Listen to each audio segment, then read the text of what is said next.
drumming and metal, and it was just so perfect in every way. You know what I'm saying? When the drums and the guitars, it's almost simple. But you also have some of the finest techs, sound and lighting guys, all that on tour with these big metal bands, you know, and I definitely think the boys aim to make it crank every show, you know, and I haven't seen a gig lately where I've been disappointed, you know. So no, it's not a bad way to get around. It's cool, man. Really interesting. It's not something you could make a living out of. No. It's definitely one part of who I am, but if you thought you were going to make your riches from doing transport at gigs and stuff like that, you're sadly mistaken. Yeah. Well, my mate Grant Fitzpatrick, who went to high school with me, I was in a band Patrick with him. Patrick Fitzgrant. Isn't that the old joke? Yeah, that's it. Well, he's he's been playing with Matt Sorum and what with Madden Brothers. Oh yeah, right on. Tour. Yeah, right. So he's my high school mate. I was in a band with him for 5 years, right? But he's the same. He's doing gigs with, all these LA. He lives in LA. Yep. So he finds himself right in the center of rock and roll heaven. He's always playing for the drummer of Guns N' Roses, Matt Sorum, all the time in this cover band, blah, blah, blah. He says the same thing. He says, there's not much money in it, man. But dude, and I reckon you could do this too. One day, there's a book. There is. Yeah, there's many listen, chapters man. to my book, I'm sure. Yeah. One day when they all start to die off, let out some secrets. But he's cool. It's just like you. He doesn't tell. He doesn't want to tell me. He doesn't want to blow his career. Don't let out any. It's not so much that I just.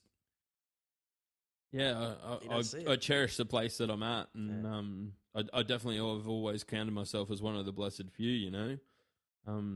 Whether it was skateboarding or snowboarding or surfing or music, they've all contributed to the being I am at the minute, and I've been my own boss for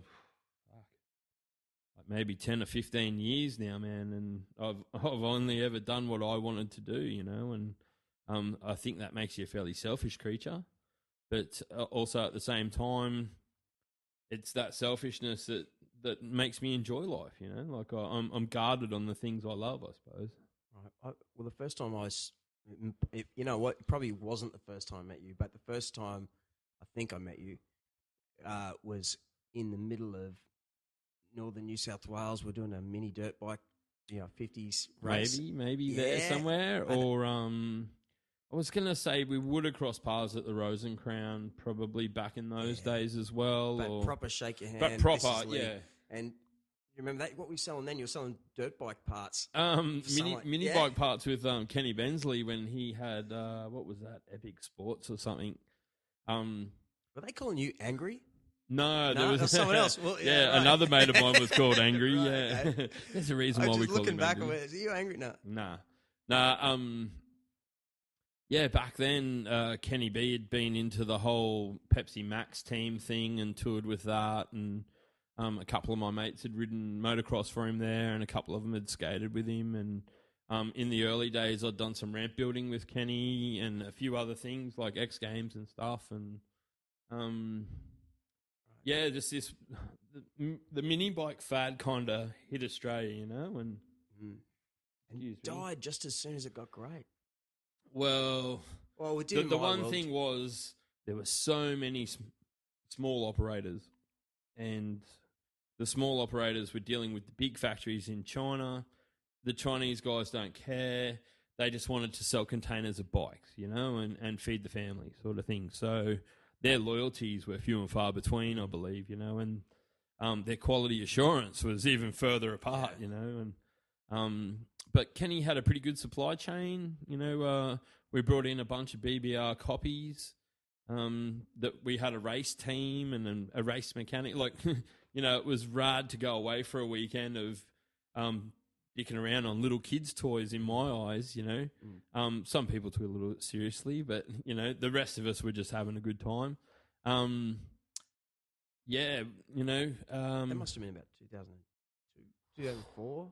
Yeah, something early in the 2000s there, I think. Funnily enough, I believe you had FBR on one of your bikes or cars back then, the Fat Bastard Racing or something. Oh, no. Was it something like that? No, it was 50 was it? Titan there was Titan Racing. There was, was 50's HQ was Pineapple and Jace Miller and the lads. We spent a fair bit of time there. Titan Racing. Somebody else must have had the... Yeah, I've still got the poster at home. But, again, that was just another fun pastime on the weekend. That was, I did sales during the week of spare parts all around the country. Shannon Wheel, like one of Australia's first freestyle motocross gurus, Mudgy, we called him, and he's still known as Mudgy to today. But Mudgy did all the packing and shipping and bike servicing and stuff like that back in the early days before we had Rob the mechanic and that. And we got to a point where we had stockers all around the country. Rob the Irish guy. Yeah, I Rob saw the him Irish at a party guy. a month ago. Yeah. And we were like... I often wonder what happened to that man. Do you know he shaves everywhere? How do you know? I don't know how. It was a long, lonely night. Mini bikes and mechanics, what can I say? He was a rad dude. But yeah, through that, I also met a lot of really cool people that I still call friends today. And good days, man. Yeah, who couldn't have fun racing mini motorbikes? And when you fall off it, of course, it was just like falling out of your chair. Yeah. So, it was definitely a fun alternative to a big bike. So, Summernats Festival. Summernats, yep. Yeah. What is that like? I've never been there. Look, I think the version of Summernats that I know is probably a lot more watered down than the days of old. Having said that, Summernats of the days of old went broke 3 times, I think.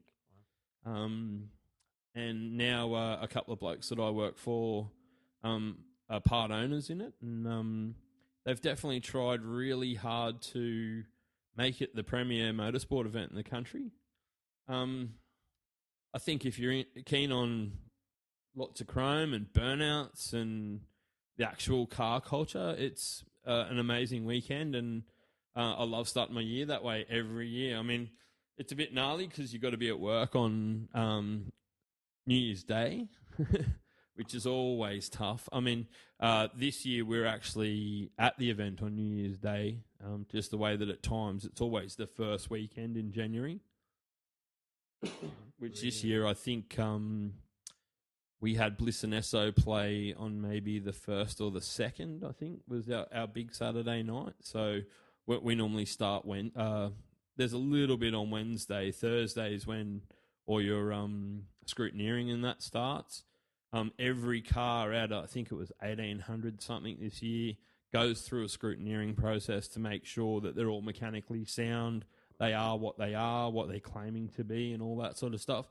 On that regard, the judging and all that side of Summernats is legit, like it's definitely T's are crossed and I's are dotted sort of thing.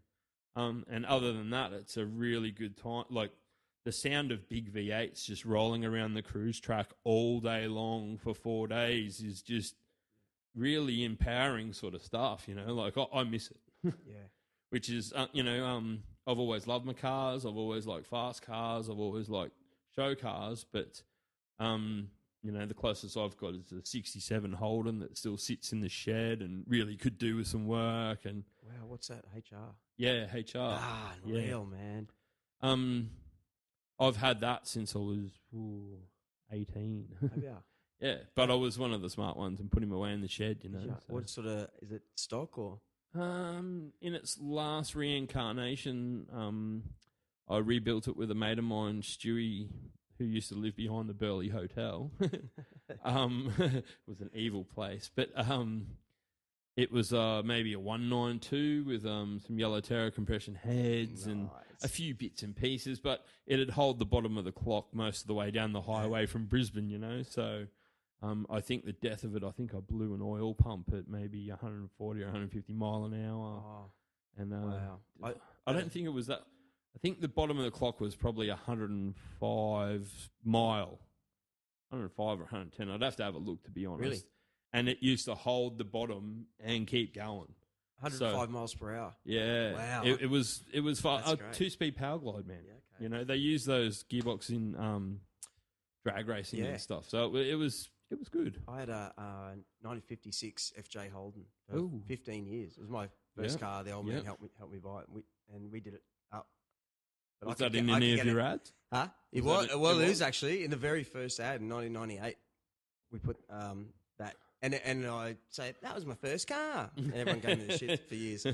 But it could do almost 90 miles an hour, but like down a hill at the Logan that bit right next to 8 Mile Plains, that highway stretch there. Downhill. I do know the one on the way down into Springwood. Just like as a grey mate, but really. Yeah, you're slow, probably asking man. a little bit much out of it, eh? It's such a hard. I was talking about this morning. How hard those cars are beautiful, but you go, let's go for a drive in them, and when you get out the end, you're covered in sweat.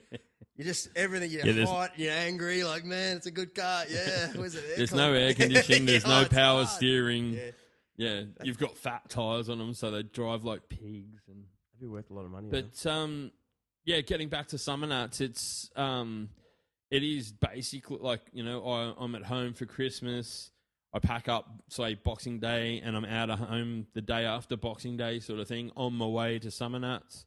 Get to stop and see a couple of crew on the way down, and try and catch some of the action on the highway as the cars roll in as well. And then I get down there, and I've kind of been adopted by a Summernats crew down there that have, like, I think Chopper, I think this year might have been his 20th or 21st time at Summernats. Really? These are guys that have got solid Summernats history, and a couple of their mates, win the burnout comp for their class. Shauno at the moment's got a little Dado that just kills it, just fries the tyres. It's amazing.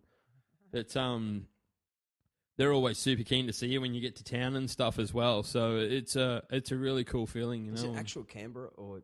Yeah, right in Canberra. It's at the Canberra Exhibition Ground. Wow. I remember because I used to race sprint cars, and every year. I think that's next door or something, isn't it? Next to the exhibition ground. Huh?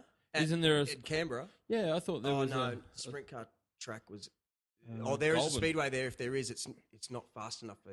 Oh right. It's not. Yeah, it doesn't have the safety. But we'd always be going past. For years, I spent like 7 years staying in Warrnambool. Every New Year's, because New Year's Day you'd race the World Series race at Warrnambool. But we always at that time. I've seen everyone towing their Summernats car. Yeah. Like it's massive. It's big news down there. I can appreciate how massive in that part of Australia. It's massive news for rev heads. Well, just to give you some back end, like I don't know if you're aware, I actually orchestrate all the social media for Summernats live from the event.